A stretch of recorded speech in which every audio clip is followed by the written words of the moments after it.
Good morning. Welcome to the Dancing Italian Urban Farm. We are located in central Mississippi. So that's zone 8B, I believe.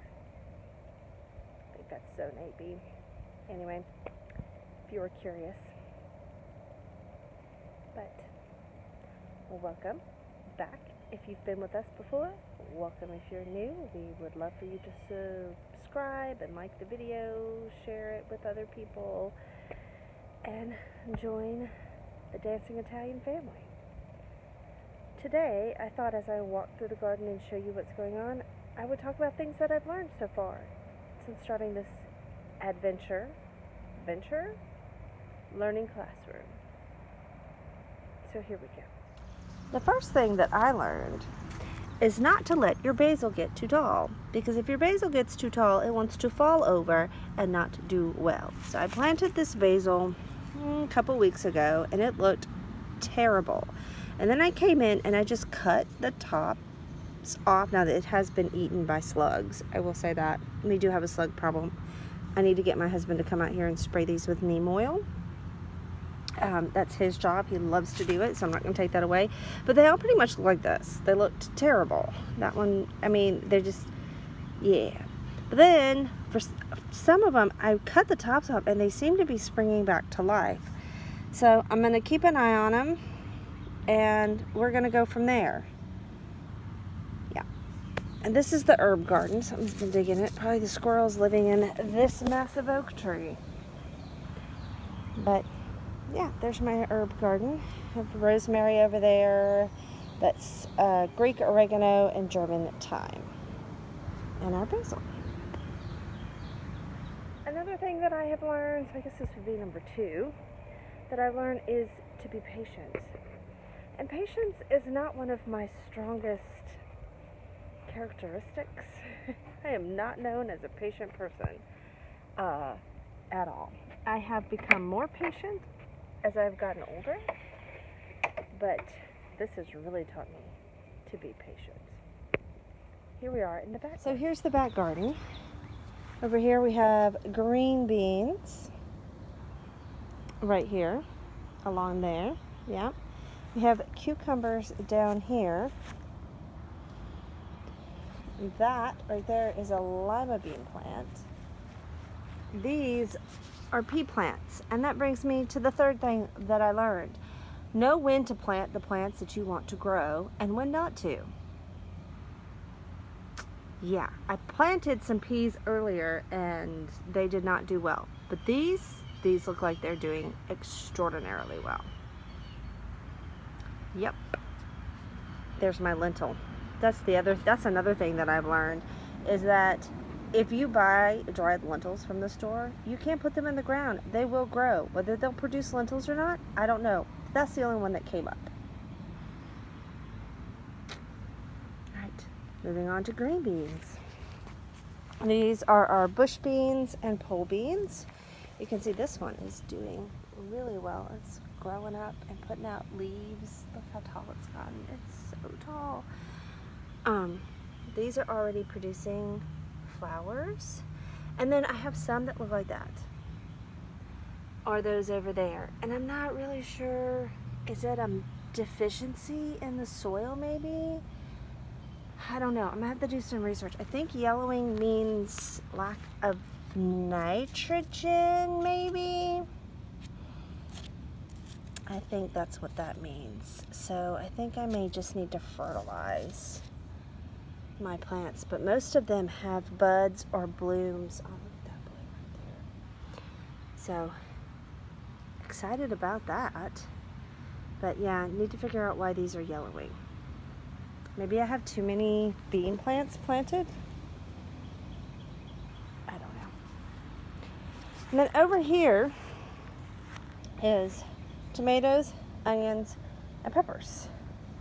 And they all seem to be, well, I was going to say they all seem to be doing well. The ones that are along the back row there do not seem to be doing very well at all. They have the yellowing too. And I'm again wondering if it's a nitrogen deficiency.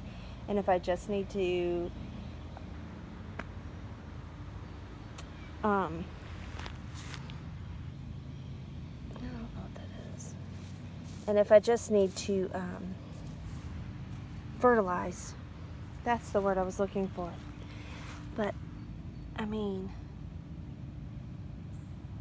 these look like they're doing pretty good. I already have, let me see if I can find it. I already have, look at that tomato. I already have tomatoes growing. These are some of the bigger plants, so I'm not that worried about them. I even have tomatoes over there. So I am gonna let these go ahead and ripen because they're on some of the bigger plants. These plants are probably 2 feet tall. So yeah, I'm gonna go ahead and let those. Now if I had one coming up on like this size plant right here, I probably would pinch the bloom off, just because I don't think that is a good idea. But yeah, I even have some peppers coming in on this pepper plant here. You see these little baby peppers, yeah. And it seems I have one coming up here. Probably should pinch it off, but I just don't have the heart to. There's another one right there. So we are producing food.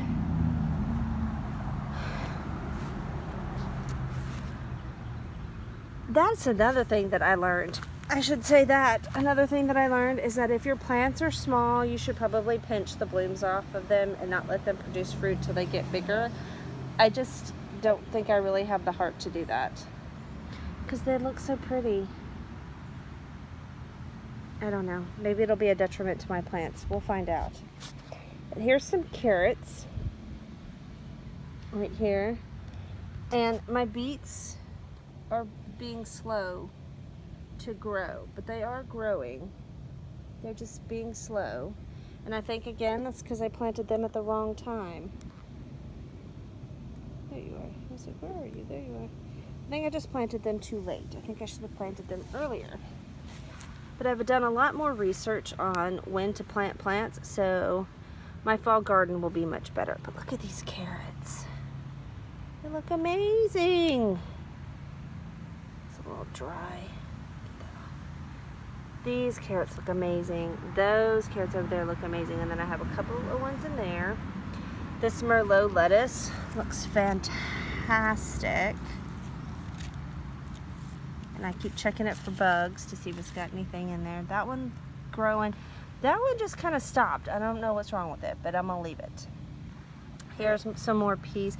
These were some of the first peas that I planted. These were the only two, and they've attached to each other. These were the only two that survived out of the like 12 plants that I planted. And then these are all new plantings, as are those over there. Speaking of knowing when to plant stuff, my spinach finally came up. I planted my spinach back in February, I think. March. Planted it back in March. It's just now come up, and it's being slow to grow. Yeah. But my kale, look at that. I harvested some of it yesterday. My kale looks pretty good. It's coming in nicely. So we come out and harvest off of it. I have some Swiss chard that came up right here. I don't know how it got here. I don't know if I dropped a seed or what, but there it is. So I'm gonna let it go. The rest of my Swiss chard is over here.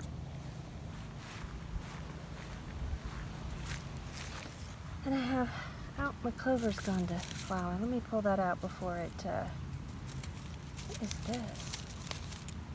Looks like a tree of some sort. I don't want that in my garden. Anyway, here's the rest of my Swiss chard. I have one there and I have one there.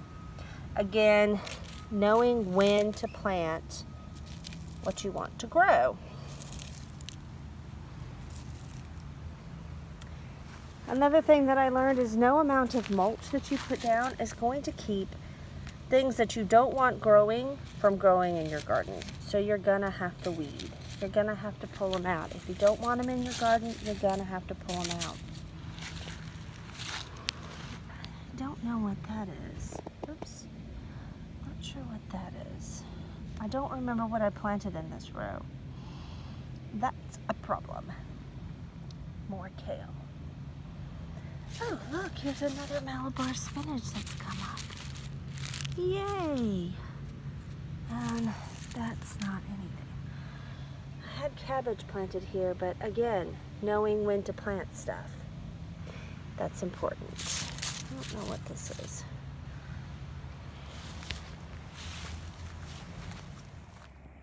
Another thing that I've learned since starting this venture is that no matter how many times you say you want to garden with the least amount of toxic chemicals as you possibly can, people are still going to recommend toxic chemicals. It's one of our plum trees. See, it's well over 6 feet tall. It's taller than my husband. He's 6'3". So it's probably 6'5", 6'6" tall tree. But we have these weird beetles. I'll try to insert a picture.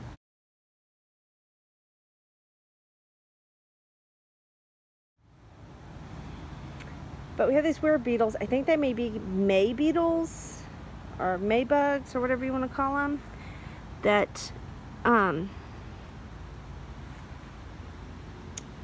eating our plum trees. So we asked about, what we could do to get rid of them, and so many people suggested 7 dust. I don't want to use 7 dust. So somebody else who does organic gardening did recommend that we try neem oil or DE, which is diatomaceous earth. We've tried neem oil. We'll see how that works. But they got our other plum tree too. Let me walk over here and show you our other plum tree. It's not as tall, but it is growing and putting out new growth. But they're just, the leaves are just getting demolished. And that's not even the worst of it. The worst of it is our poor Concord grape. This thing was thriving. It was doing so well when we planted it. It is putting out new growth still and new feelers, although this one's kind of died out, but it is putting out new growth and new feelers. There's I'm not even showing you. There's a new feeler right there. This one broke off. It's disappointing. But it's just gotten almost completely stripped of all of its leaves. It's still putting out new growth, so that does, and it's still green, so that is encouraging. But if anybody knows anything that'll help, please leave it in a comment down below. We'd love to know. Down here is our muscadine, which is a wild grape that is native to this area, and it's fine. It's getting eaten on a little bit, but not nearly as bad as that Concord grape. Not nearly as bad, and this one is putting out tons of new growth. So yeah, I don't know. Now you have to deal with pests and starting to rain a little bit. Creepy crawlies and critters and stuff when you garden, and when you choose to garden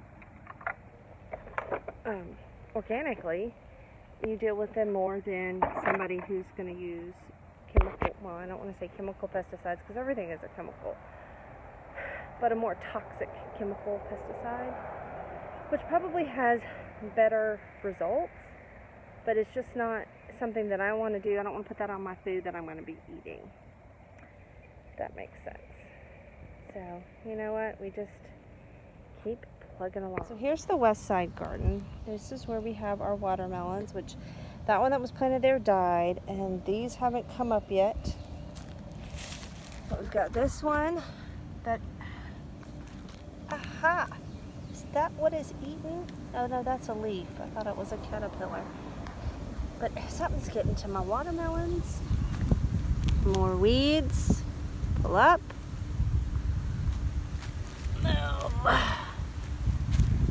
This one seems to be doing okay. It is putting out new leaves, so that's good. This one hasn't come in yet. Still hoping it will. This one hasn't come in, hasn't sprouted yet either. This one, I don't know. I think we may lose this one. It looks a little sad.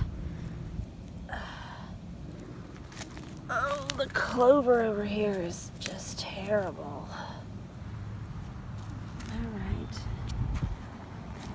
This one hasn't come in yet. Oh no, look. Look. With my sugar baby bush. Watermelons is coming in. That's awesome. Oh, that makes me feel so much better. Okay. This one seems to be doing just fine. I just don't know. Isn't that the funny thing about gardening? You'll have a plant right there that looks like it's being decimated, but then one right next to it is doing fine. I just don't get it. It's one of the weird things about gardening. Yet another lesson learned. I have no idea which number we're on. It'll probably be in the title of this video. Another thing we have to contend with is trees that want to grow in the garden bed. And you have to pull them up by the root, or they'll just come back.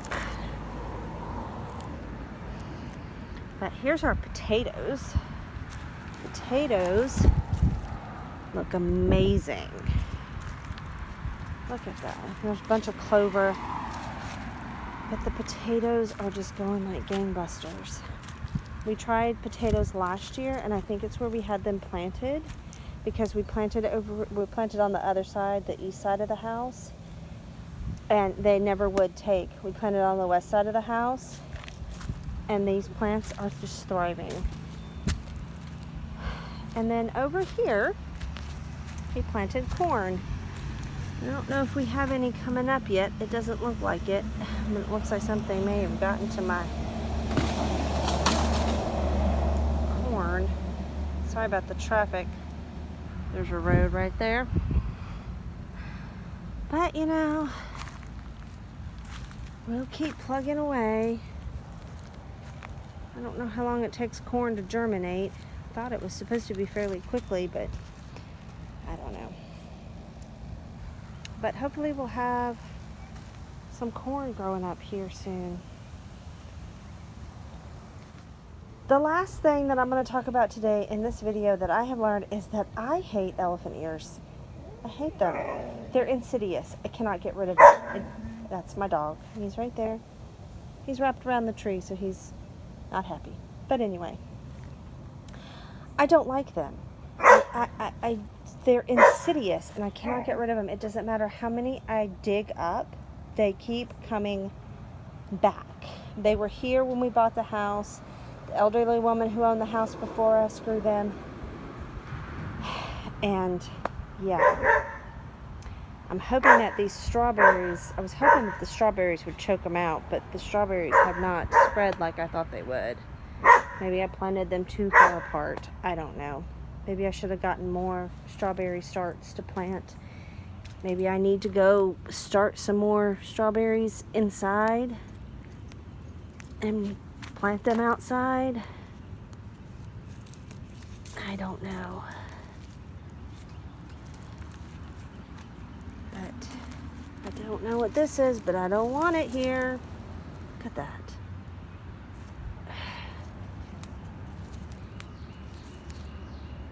And yes, I'm just throwing it out in the lawn. My husband will run over it with the lawnmower.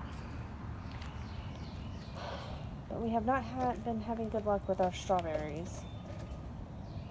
Although this one seems to be thriving. This one. But the strawberries dried up. But the plant seems to be doing well. I don't know.